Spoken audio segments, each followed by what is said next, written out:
अमिताभ बच्चन, ये एक ऐसा नाम है जिसको हमारे देश की लगभग हर पीढ़ी जानती है।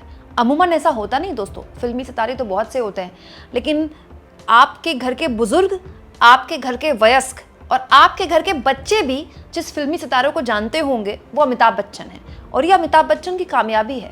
लेकिन एक इतने बड़े चेहरे, या फिर ये कह लें कि सदी के महानायक के बराबर के चेहरे का ऐसा हाल कभी नहीं हुआ होगा जो हम अब होता देख रहे हैं।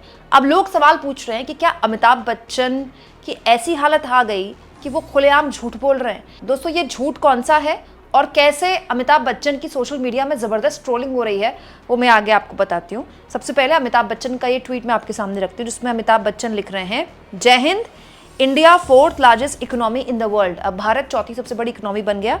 USA, China, Germany and India, मतलब यही क्रम है।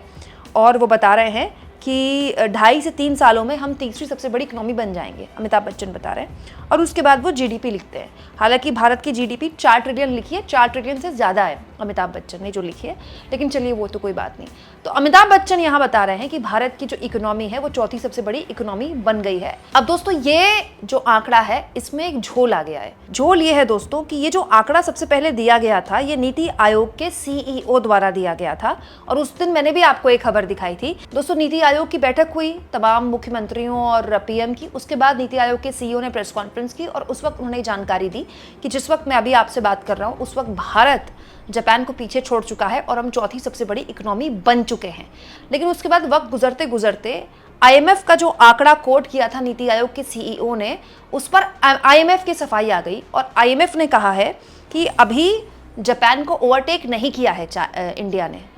अभी जापान को ओवरटेक करना है, लेकिन इस साल में हो जाएगा। मतलब आप कह सकते हैं आईएमएफ ने भी माना है कि इस साल में हम जापान को पीछे छोड़ देंगे जीडीपी में, लेकिन अभी नहीं हुआ है। उसके बाद दोस्तों, क्योंकि आईएमएफ ने बोल दिया तो नीति आयोग की तरफ से भी बयान जारी किया गया और नीति आयोग के मेंबर अरविंद विरमानी ने ये बयान जारी करते हुए कहा कि इंडिया चौथी सबसे बड़ी इकोनॉमी बन जाएगा 2025 में। तो टेक्निकली अगर आप कहें तो इंडिया चौथी सबसे बड़ी इकोनॉमी अभी नहीं है, लेकिन बन जाएगा। हालांकि अमिताभ बच्चन को यहाँ पर आलोचना करना उनके ठीक नहीं होगा, क्योंकि अमिताभ बच्चन ने भी तो नीति आयोग पर ही विश्वास किया ना। पहले नीति आयोग के सीईओ ने पहले ये बात बोली कि हमने पीछे छोड़ दिया जापान को, उसके बाद आईएमएफ से बयान आया, तब जाके नीति आयोग की सफाई आई। हालांकि पूछने वाले तो ये भी पूछ रहे हैं कि नीति आयोग के सीईओ को ऐसी क्या जल्दबाजी थी ऐलान करने की, साल के अंत में तो हम बन ही जाते चौथी सबसे बड़ी इकोनॉमी। हालांकि दोस्तों, अब साल के अंत में बने या आज हम बनने की प्रक्रिया में है, खुशी तो हमें बराबर ही होगी ना। हमारा देश इतना तरक्की करेगा तो हमें खुशी तो होगी ना। लेकिन बड़ा सवाल जो लोग अब अमिताभ बच्चन से इस तस्वीर के बाद पूछ रहे हैं वो ये है कि क्या अमिताभ बच्चन को बिल्कुल अंदाज़ा नहीं है कि जिन देशों के साथ कंपैरिजन कर रहे हैं अमिताभ बच्चन, चीन के साथ, अमेरिका के साथ, जर्मनी के साथ भारत की, उनमें और हमारे में पर कैपिटा इनकम, प्रति व्यक्ति आय का कितना बड़ा गैप है। वो गैप मैं आगे आपको बताऊंगी दोस्तों वर्ल्ड बैंक के आंकड़ों के जरिए। लेकिन उसके अलावा एक और पोस्ट है जिसको लेकर अमिताभ बच्चन की बहुत किरकिरी हो रही है, और वो पोस्ट ये है। दरअसल अमिताभ बच्चन ने अग्निवीर जिंदाबाद का एक पोस्टर शेयर किया सोशल मीडिया में, भारत माता की जय, जय हिंद। वो ऑपरेशन सिंदूर सेलिब्रेट कर रहे थे, क्या कर रहे थे मुझे नहीं पता, लेकिन अग्निवीरों को उन्होंने जब जिंदाबाद बोला तो लोगों ने उनकी बहुत आलोचना की। बहुत से लोगों ने तो सोशल मीडिया में ये भी लिखा कि खुद 80 साल के हो गए अभी भी काम करते हैं, लेकिन ये अग्निवीरों के लिए जिंदाबाद कैसे बोल सकते हैं, जबकि सब जानते हैं कि अग्निवीरों को वक्त से पहले रिटायर कर दिया जाता है और उनको क्या वो बेनिफिट्स मिलते हैं जो कि सेना के एक जवान को, फुल टाइम जवान को मिलते हैं।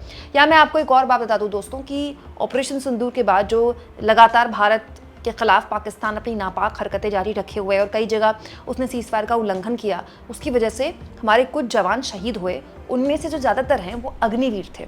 और बहुत से परिवारों के पास जब वो शव पहुंचा तो जाहिर तौर पर एक जवान बेटा जब घर से चला जाए तो वो दुख तो होता ही है, लेकिन बहुत से परिवारों ने अग्निवीरों को मिलने वाली जो सुविधाएं थी अगर वो शहीद हो जाते हैं उनमें, और एक आम जवान की सुविधाओं की शहादत को लेकर भी बहुत सी बातें की।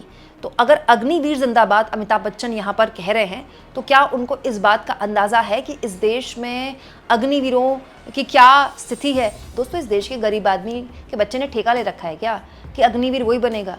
अमिताभ बच्चन के बच्चे क्यों नहीं बन सकते अग्निवीर, या किसी नेता के बच्चे क्यों नहीं बन सकते अग्निवीर, अंबानी अडानी के बच्चे अग्निवीर क्यों नहीं बन सकते।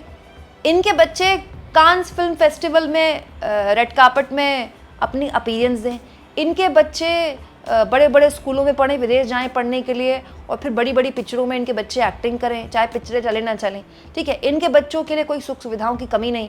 लेकिन जो गरीब का बच्चा अग्निवीर में जाता है, उसके लिए ये लोग जिंदाबाद के नारे लगाना नहीं छोड़ते हैं। यहाँ एक और बात बता दूं दोस्तों, अग्निवीर को लेकर अब भी देश के युवाओं में वैसा ही गुस्सा है जैसा जब ये योजना शुरू हुई थी तब था।